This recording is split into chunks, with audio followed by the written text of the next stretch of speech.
Scoopy Talks.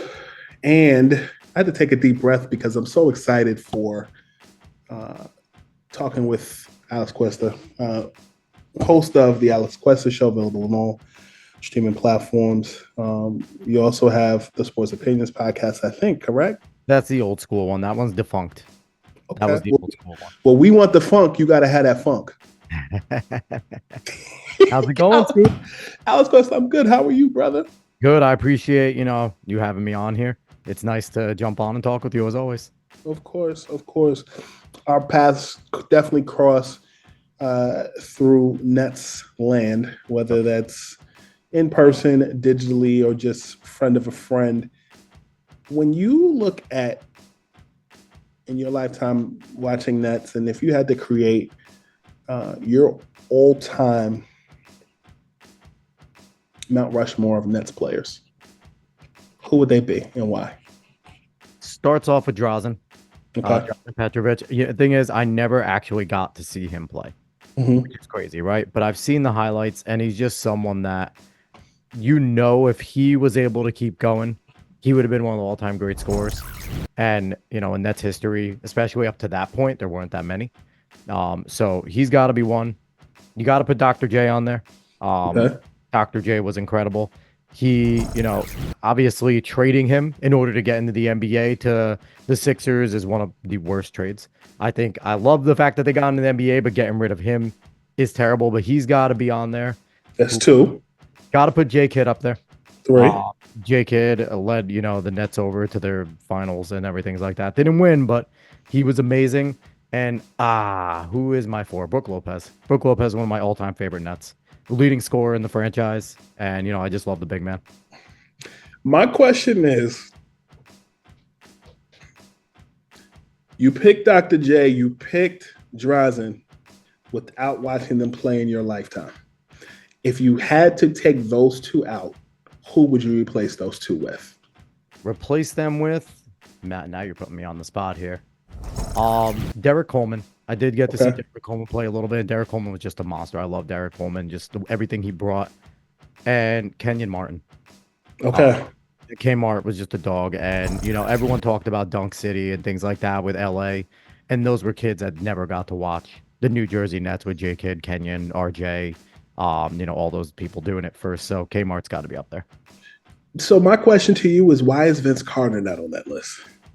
It's weird because as great as Vince was, it was like a different era that the Nets were jumping into with Vince. It was after the finals. It was kind of, he did have crossover with J Kidd and some of those guys, but it was just a very different feel. And it felt like Vince was a lot more on his own. Believe me, he had great moments. Some of those overtime, threes that he made to win games and the dunks.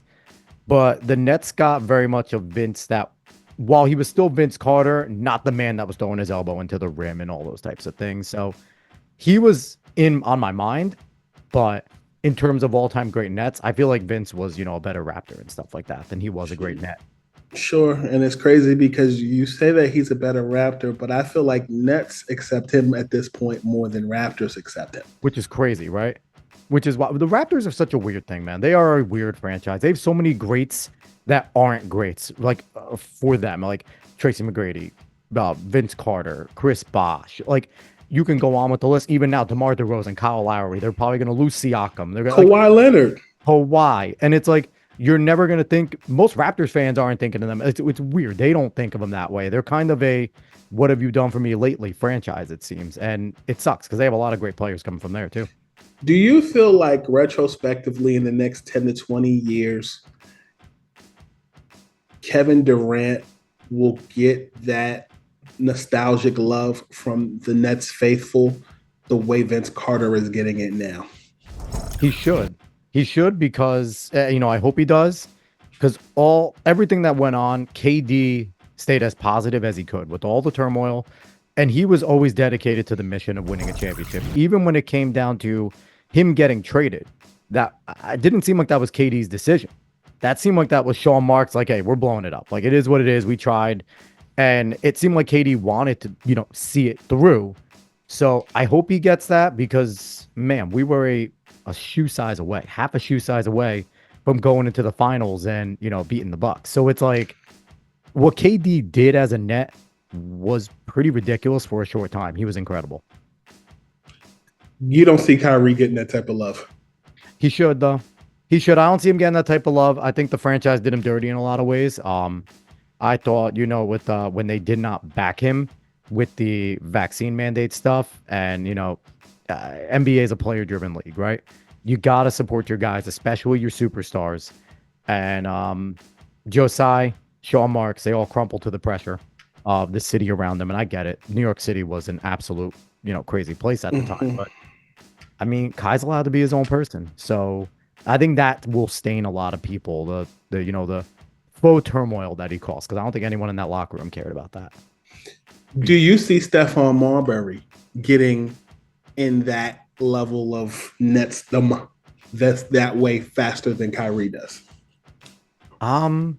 No, because I don't hear a lot of people talk about Steph, which is crazy because like Marbury was an all-star for the Nets, has one of the coolest highlights you'll ever see in an all-star game, going back and forth, just making threes, and was a bona fide scorer.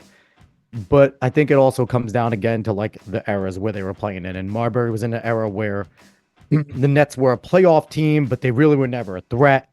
And, coming off the back of like Sam Cassell, which was kind of a failed net at the time, like his run. So it was kind of, I think Marbury will be remembered more for what he did with the Knicks than he will with the Nets, which is sad because, again, another 20-plus scorer and everything like that. And he's going to get kind of the Devin Harris treatment where, Devin Harris ain't getting love. And Devin Harris was another all-star type point guard for the Nets. So Nets have been kind of spoiled with solid point guards, but I don't think our franchise notices that. You even talk about Kenny Anderson.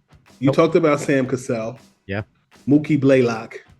Could throw D. Will in there. D. Will, especially his first year on that down year, looked like the Utah D. Will.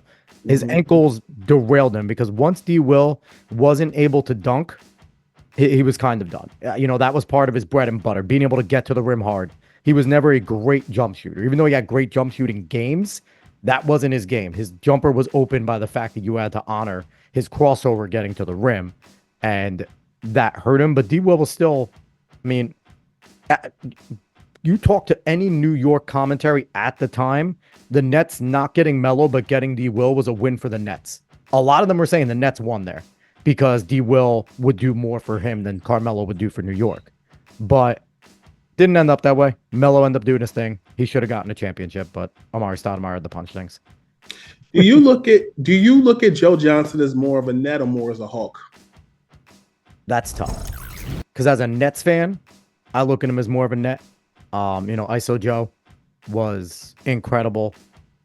You gotta, be hard pressed to not remember all the times that he had buzzer beaters. I don't think people realize that in the beginning of the Brooklyn era, I think it was 5 or 6 straight seasons that the Nets made the playoffs to start being in Brooklyn.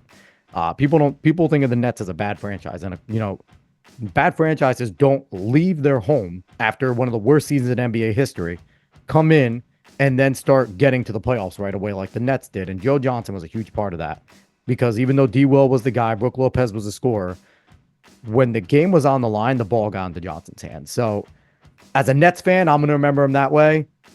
Tough not to remember him as a Hawk because he kind of started those great Hawks teams. And then when he left, he passed that torch and kind of helped build that foundation there. So, but I'd like to think of him as a net. I like it. I think Joe Johnson and Vince Carter are in similar boxes. Yeah, I could see that. 100% see that. I don't see Joe Johnson as a TV person because he's just reserved and quiet to himself. But I think there is a level of guiding of that franchise at a point where they made the move from New Jersey to Brooklyn, where he was part of that folklore. But Vince has a different type of player, had a certain magnetic energy in New Jersey that I don't know. But I look at them in similar categories as far as them from other teams. But they both had an imprint on that franchise for a period of time. I got to say, too, I love watching Joe Johnson on the Big Three. I feel like you see more of his personality jumping out there because it was definitely more of a street ball style where it was less, running as many plays. And you got to see Joe do his thing and isolate. And a lot more emotion when he was playing because he was one of the dudes that was hitting fours. Like, because he had, people don't realize the range that that man had. When we see some of the players shooting from the logo, like Joe Johnson had that, and he was doing that. And that was, it was a fun part about watching him. And it's really unfortunate thinking back to the Joe Johnson, Darren Williams, Brooke Lopez, and then you bring in KG, Paul Pierce, and that they couldn't secure a championship. And they had to go against the Miami Heat. They were better. And D. Will was hurt. Again, I would put, again, the Heat would have been tough, but the Nets had the dogs to, bother LeBron, fight with Bosh. D. Wade would have been the problem, and he was the problem because there's no one fast enough to cover D. Wade. But if Darren Williams was healthy and able to do what Utah Darren Williams did, it's a completely different scenario for the Nets. And I think the Nets probably secure a championship, even with that trade. And that's my belief. If D. Will was D. Will, then we'd be talking about at least one banner from that generation. Shoulda, coulda, woulda. I'm glad. Sounds about right. Is that a Aunt Jemima's? That is. Syrup in the back. Got to keep history. There you go. I couldn't get rid of history. I couldn't go with the pearl milling. That it's got to stay there. I like it. I like it. I'm glad we stayed with you. We got you on the program. You are a wealth of knowledge. Always love when the two of us link up for a myriad of things. You are now off the hot seat, my brother. You're the man. Thanks, Scoop. My man.